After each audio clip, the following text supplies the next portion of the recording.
Un momento, por favor. Sí, pero no tengo nada que declarar. ¿Ha declarado ha contestado al juez? A todo el mundo que me ha preguntado, todos. No hay nada que declarar. nada que declarar ante medios. ¿Pero hay algo que esconder o algo está todo correcto? De la Fundación No hay nada Cultura que declarar. Privada Pública. Público Vale, por privada. favor. Eso lo dirá la justicia. ¿Pero usted qué considera? ¿Usted qué opina? ¿Que era pública o No hay privada? nada que declarar, por favor. ¿Sabe si era pública o era privada? Esas cosas no sé. ¿Y las contrataciones fueron correctas? Uy, por favor, no hay nada que declarar. Vale, por favor, si nos dejáis. Perfectamente, sí, claro. Soy sacerdote. ¿Ha contestado a todas las partes? ¿En los contratos?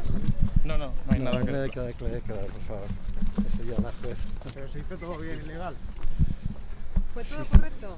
A mi padre. ¿Porque ha entrado por una puerta que estaba prohibida, señor obispo? ¿Sabe que por detrás no se puede entrar? ¿Por qué se han introducido por una puerta trasera? Creo que se choca.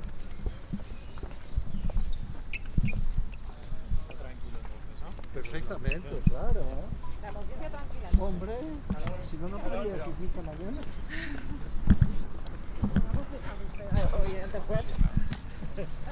Hoy he confesado.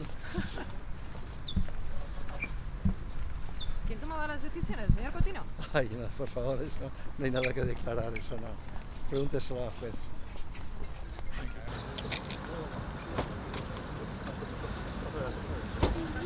Muy bien.